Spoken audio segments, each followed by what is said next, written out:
বাচ্চারা যাতে ভালো পড়াশোনা করে সেই নিয়ে একটা এপিসোড চলছিল, এটা হচ্ছে পার্ট 2। বাচ্চারা ভালো পড়াশোনা করার আগের বারে বললাম যে গ্রিন কালারের জায়গাটা করে রাখতে।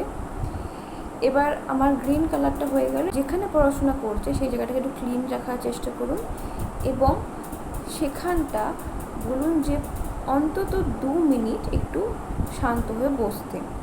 এবার এটা খুবই ডিফিকাল্ট একটা টাস্ক, এটা বাচ্চাকে 2 মিনিট শান্ত হয়ে বসে থাকাটা খুবই ডিফিকাল্ট, কিন্তু বাচ্চাকে শান্ত হয়ে 2 মিনিট, মাত্র 2 মিনিট না পারলে অন্তত 30 সেকেন্ড আপনারা বলুন বাচ্চাকে একটু শান্ত হয়ে বসতে। কিছুদিন ওটা করান, ওটা হ্যাবিচুয়েটেড হয়ে যাওয়ার পর সেটা 2 মিনিটে আনুন, তারপরে সেটাকে চোখ বন্ধ করে 2-3 মিনিট, তারপরে সেটাকে আস্তে আস্তে একটু মেডিটেশনে পর্যন্ত 5 মিনিট। যদি কিছু মেডিটেশন মিউজিক আপনারা কিন্তু সেখানে চালিয়ে রাখতে পারেন, এতে বাচ্চার কনসেন্ট্রেশন পাওয়ার মারাত্মক পরিমাণে বাড়বে।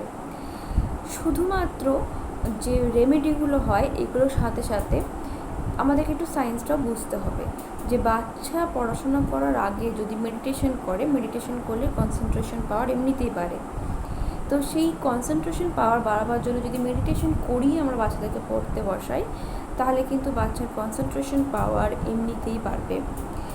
আর একটা রেমেডি বলি, সেটা হচ্ছে যে অবশ্যই পড়তে বসানোর আগে যদি বাচ্চাকে আপনারা গণেশ একটি মন্ত্র দিচ্ছি, এইটা আপনারা জপ করাতে পারেন 108 বার। যদি আপনার বাচ্চা জপ না করে তাহলে অবশ্যই আপনাকে জপটা করতে হবে, অর্থাৎ চ্যান্ট করতে হবে। কি মন্ত্রটা? ওম গণপতায় নমঃ। এই মন্ত্রটি আপনারা 108 বার জপ করবেন।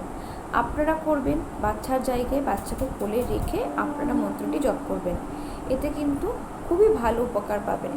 এই ছোটো ছোটো রেমেডিগুলো করলে কিন্তু বাচ্চার পড়াশোনার জায়গাটা অবশ্যই ভালো হবে। করে দেখুন আপনারা।